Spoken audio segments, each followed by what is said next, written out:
que toda empresa hoje precisa ser uma empresa de educação. Exato. Precisa educar as pessoas. Exato. Por que você acha que ainda tem empreendedor Sim. que não considera importante registrar a marca, acha que é só burocracia, não vou fazer. Eu vou falar isso por mim, que eu já passei por isso, mas tem muita gente ainda que não tomou consciência Sim. da importância de registrar uma marca, de registrar uma ideia, né, de ter uma patente. Sim. Né? Sim. O que você acha que existe ainda esses empreendedores? É falta ainda de consciência, de educação, enfim, do que será? Exatamente, não é, nós já fizemos uma pesquisa a respeito disso, né? Eu e demais profissionais de propriedade intelectual. O que faz o empreendedor perder uma marca ou perder, de repente, uma invenção que ele fez, enfim, não é a falta de investimento, não é a falta de dinheiro necessariamente. É a falta de consciência do que aquela propriedade intelectual pode trazer de benefício a ele. Tá? Então, por exemplo, na questão da marca, é muito comum os empreendedores começarem a empreender, ver se o negócio dá certo para depois se formalizar, né? Buscar um contador para se formalizar e depois registrar a sua marca. Tá? Isso é muito comum. Só que às vezes esse gap de tempo ele pode ser muito perigoso, porque o concorrente dele que tem muito mais tempo de mercado, que tem muito mais conhecimento e tem muito mais consciência que o que aquele empreendedor está construindo é uma marca de fato, aquele outro concorrente ele pode registrar a marca dele ali no meio do caminho, não porque ele quer ter aquela marca, mas porque ele quer tirar aquele novo empreendedor do caminho dele. Caramba, hein? Isso aí é guerra, né? Isso acontece, né? Então, assim, o mercado, ele é de quem tem mais conhecimento. Isso é fato, né? Essa frase é importante. Exatamente. Quem tem mais conhecimento. Muitas vezes não é quem tem mais investimento, mas quem tem mais conhecimento. Então, aquela empresa que realmente sabe que aquele empreendedor vai crescer com aquela marca, que aquela marca é bacana, enfim, e tende a ser um problema no caminho dele, é muito comum a gente pegar casos desse tipo. Então, quando o empreendedor que está ali um ano e meio resolve fazer o registro da marca, a gente verifica que uma outra empresa pegou ali naquele gap. Foi lá e... Aí ele tem que começar tudo de novo. Tem algum caso que você pode falar aí de alguém que perdeu a marca, já estava consolidada e de repente falou, agora é hora de registrar, e foi lá e já não podia mais? Eu tenho vários nesses 26 anos de carreira, a gente já viu de tudo, Fernando. Caramba. De tudo, casos de família, enfim. Mas teve um bastante icônico, assim, por a questão de sigilo, a gente só vai trocar as marcas e as cidades. Não falar o nome. As marcas e as cidades e as atividades. Só para as pessoas também entenderem o prejuízo que é também, né? Pois é, então, um processo de registro de marca, ele precisa ser feito através de profissionais experientes, que tenha profissionais experientes e que tenha tecnologia de acompanhamento. Por quê? Porque o processo de registro não é rápido, não é como abrir um CNPJ que às vezes em 30 dias você consegue, se tiver tudo ok você consegue. O processo ele tem que seguir um rito de 1 ano e meio, às vezes até um pouco mais, mesmo? Ele precisa seguir um rito, até mesmo para que terceiros que não se sintam confortáveis com aquela marca possam se opor, enfim, então ele precisa seguir um trâmite, tá? E esse trâmite, geralmente quem é experiente com isso sabe fazer uma pesquisa, sabe verificar se tem viabilidade ou não, a porcentagem de viabilidade, enfim, coisa que o usuário final ele não tem, né? E nós tivemos um caso que veio de Minas Gerais, esse caso, e era uma empresa que já tinha mais ou menos ali uns 200 filiados a ela. Entenda bem, 200 filiados quer dizer que você está recebendo de 200 empreendedores dinheiro para utilizar uma marca cuja qual não é sua. Você não é... Mas assim, não era dele por falta, nem por má fé, nada disso. Quando eu fui procurada, enfim, né, fui indicada por alguns profissionais, que ele veio conversar comigo, ele tinha dado entrada através de um advogado da empresa, né? E o advogado lhe deu a entrada no NPI, no registro da marca, e não acompanhou, né? Ele, por falta de consciência, enfim, né, acabou não acompanhando e perdeu no meio do caminho a marca. Seria muito tranquilo seria entrar, a solução seria entrar novamente. Se não tivesse uma empresa do Espírito Santo que foi lá e registrou. No meio do caminho, bem nesse gap. E era uma empresa que Pequena, fazia a mesma coisa? A mesma coisa, a mesma marca. Coincidência, não era má fé. Então a gente tinha ali um empreendedor no Espírito Santo, com uma empresa só, com uma loja só, com marca registrada. Porém, esse empreendedor ele fez com uma empresa de marcas e patentes, que acompanhou direitinho, que pagou todas as taxas, que cumpriu com todas as etapas nos prazos corretos. Tá tudo certo. E aí a gente tinha essa outra empresa com 200 filiados. E como falar para o filiado que eles tinham perdido a marca? Que agora não marca podia mais qual usar. Os filiados já estavam há 2 anos pagando, né? Então a gente tinha esse problema. Então não poderia comunicar os filiados, a gente tinha que resolver o problema. E nós viajamos. Fizemos contato com essa empresa do Espírito Santo, lá com aquela loja do Espírito Santo. Viajamos, negociamos, compramos a marca, não compramos a empresa. Isso é muito importante dizer. Diferente, tem diferença aí. Nós só compramos a marca. Nós compramos a marca dessa quase R$1 milhão foi. Essa negociação. Olha o prejuízo por não ter feito direito. Só que o prejuízo dos 200 afiliados com certeza passaria ali de 5 milhões. Para ressarcir danos morais, né? N coisas, né? Mas conseguimos. A gente teve um final feliz. Caro. Mas foi um final, né, satisfatório. Vamos dizer um final feliz. Não, foi um final satisfatório porque a gente conseguiu comprar a marca, porque foi um bom negócio para essa empresa que era lá do Espírito Santo. Mas isso não poderia ter acontecido, né? Isso não pode acontecer. Então, se você tem um empreendimento, principalmente quando você vai franquear ou vai ter pessoas que vão utilizar e pagar para utilizar dessa marca, você tem que ser o proprietário da marca. Você tem que ter o certificado da marca. Você tem que ter uma empresa competente, cuidando para que os seus direitos sobre aquela marca estejam sempre resguardados. Porque se você perde o direito sobre a marca, automaticamente todos os seus filiados, todos os seus franqueados, afeta todos o os negócio associados, como um todo, né? E aí acaba rolando complicações jurídicas e financeiras que não são interessantes. Essa foi a mais desafiadora, mas a gente conseguiu resolver. Quer dizer, ainda tem um mito ainda, né? Até baseado na tua história, tem um mito de que é caro você registrar.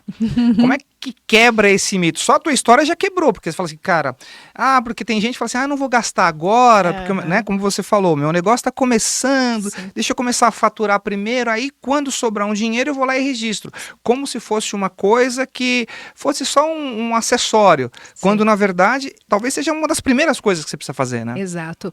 Eu costumo falar que quando você vai empreender, a primeira coisa, primeira, antes de comprar material, antes de fazer qualquer investimento, você tem que verificar se aquela marca que você pensou, ela já não tem dono. Isso é muito importante. Então, precisa fazer uma pesquisa. Precisa de um profissional, acionar um profissional e fazer uma pesquisa para verificar se tem dono ou não. Né? A questão de fazer o registro da marca na hora ou um pouco depois, aí já é uma questão de risco, conta e risco sua. Né? Mas, pelo menos, você já não inicia com uma marca que já tem dono. Então isso é muito importante. Já foi muito caro mesmo registrar a marca. Você imagina que lá em 99, a lei sancionada em 96, uma lei nova, a gente não tinha tecnologia, mão de obra escassa, enfim, então a gente tinha um custo muito alto mesmo para registrar uma marca. Hoje não, hoje a gente tem tecnologia.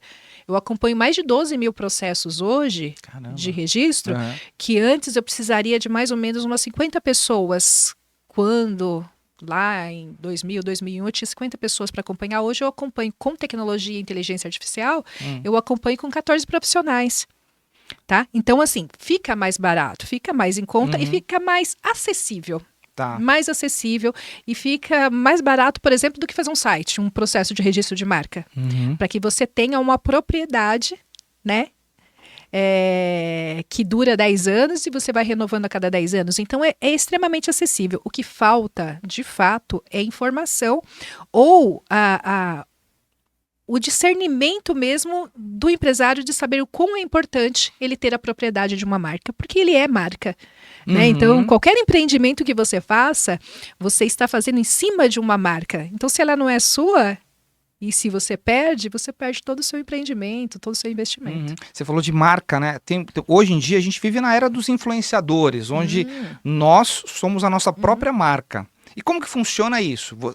Tem gente que não pode usar o nome, o nome artístico, vamos dizer assim. Aí alguém foi lá e registrou, não pode usar mais o nome. Tem isso também? É propriedade intelectual? O que é isso? É patente? Não, é marca mesmo. É marca mesmo? É marca mesmo.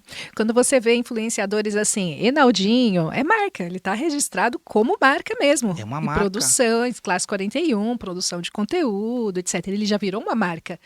É o nome dele, pessoa física? É, mas a partir do momento que ele se coloca e monetiza com aquele nome virou marca e precisa ser registrado. Tá. É claro que na questão de propriedade intelectual, a gente precisa de algumas estratégias, a gente precisa ter sempre uma conversa com o influenciador, porque dependendo do nome do influenciador, a gente não consegue ter a propriedade que se tem como uma marca de fato. Por exemplo, eu sou Luísa Caldas, né? Então, eu me coloco como Luísa Caldas, enfim, e se eu fosse uma influenciadora, por exemplo, eu não utilizaria só Luísa Caldas. Me colocaria, mas eu teria o nome do meu canal, e aí eu registraria como marca. Por quê? Porque se tiver outra Luísa Caldas, no RG mesmo, uma homônima... Ela tem mais vantagem? Ela também tem direito de utilizar o nome dela. Eu não posso, é um direito adquirido. Isso eu não posso impedir, assim como eu posso impedir com uma marca. Agora, se eu coloco lá, Luísa Caldas, falando de marcas, por exemplo, isso é uma marca. Aí, ok, aí maravilha. Então, outra Luísa Caldas, ela não pode colocar Luísa Caldas falando de marcas. Tá, ela pode registrar com uma outra coisa. Com uma outra coisa. Tá. Então, é sempre interessante, a gente sempre tem uma conversa quando o empreendedor ele tem vontade de utilizar o próprio nome, até que ponto é vantagem. Se for um nome extremamente diferente, com muita dificuldade de ter homônimo, vale a pena. Agora, se for muito nome comum, simples, tipo o meu... O meu, você põe Fernando Oliveira, aparece um monte. 200 mil pessoas tem iguais. Cantor, tem aquele cara que ele é fofoqueiro da internet, tal do Fefo, Fernando Oliveira. Tanto é que na hora de registrar não, né? Vou ter um Instagram. Você não acha Fernando Oliveira puro. Tem um cara que é Fernando Oliveira, mas tem Fernando Oliveira de tudo quanto é tipo, né? Então eu falei, nunca me preocupei com isso. Eu registrei meu domínio só. Exato. Que é perfeito. o .com.br. Ok, mas a marca já é diferente. Então, assim, se você quer ser exclusivo, por que as pessoas registram marcas? Por 2 motivos. Primeiro, para não perder para o concorrente. Esse é o primordial. Você não pode perder todo o investimento que você está fazendo em cima de um patrimônio que é a marca e perder para o concorrente, dentro da lei, inclusive. E segundo, porque ele está construindo uma reputação. Tá. Então, tudo o que ele faz, ele está construindo em cima daquela marca, em cima daquele nome. Então, ele necessariamente, ele faz o registro da marca para que aquela reputação seja resguardada e para que ele tenha a exclusividade. Porque a partir do momento que ele tem a exclusividade da marca, qualquer concorrente que venha se utilizar sem a autorização dele, ele pode notificar e entrar com uma ação judicial para que aquele concorrente não saia do mercado, mas retire aquele nome do mercado, tá? Então, são esses 2 motivos que levam o empresário a fazer o registro da marca. A minha história foi a seguinte, a primeira, né, que foi, desde 2000, eu faço palestras e tal, então eu faço palestra com personagem e eu criei o que eu chamei de palestra humor-motivacional. Eu fiquei um tempão usando isso, tal. Humor, a união do humor. É sensacional. Humor com a motivação. Eu criei isso. Criei em 2000. Eu fiquei usando durante alguns anos. Quando foi mais ou menos ali 2012, eu tô no meu YouTube, entra alguém e fala assim, cara, você não pode usar o humor motivacional porque eu registrei. E era um outro humorista, eu nem lembro o nome dele. Enfim, eu falei, cara, eu já não estava usando tanto porque eu estava fazendo aquele negócio de SEO do Google, e o SEO ninguém entra e pesquisa humor motivacional. As pessoas procuram palestra motivacional. Okay. E aí eu comecei a tirar tudo que era humor motivacional porque ninguém estava me localizando pelo humor motivacional. Pela marca, ok. Mas ao mesmo tempo eu sentia assim, que audácia! Como assim? Eu que criei. Aquilo que é meu, né? Eu criei isso. Como é que a pessoa foi lá e registrou? E aí depois eu vi um monte de gente usando palestra humor motivacional, que é sensacional também. Sim. Mas eu falei, eu tive que engolir essa. Eu falei, e aí? É. Como que faz, né? O que você, com mais de 10 mil marcas Sim. que você já registrou, Mas... o que diferencia essa coisa do sucesso e do fracasso?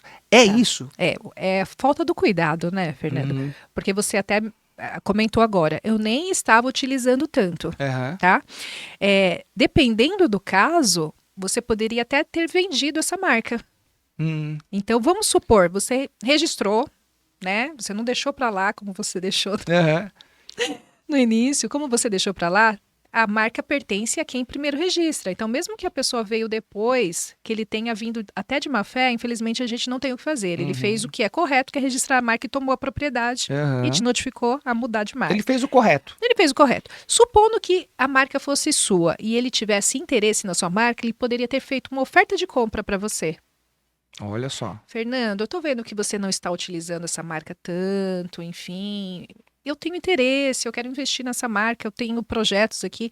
Vamos conversar? Quanto que você quer para me vender essa marca? Que foi o que vocês fizeram lá com aquela empresa do Espírito Santo. E isso vem acontecendo muito, Fernando. Esse ano de 2024, nós negociamos muitas marcas. Porque o que acontece? Existem muitos empreendedores que eles registram a marca, faz tudo certinho, começa o empreendimento, registra a marca, mas depois de 2 ou 3 anos ele vê que aquele negócio não era exatamente o que ele pensava, enfim, acontece, isso é estatístico, né? Então, acontece isso. Só que a marca, ela não se perde porque a empresa não vai para frente ou porque o CNPJ é baixado. A marca ainda continua lá. Então, durante os 10 anos de vigência, né? E fica lá constatado como marca registrada.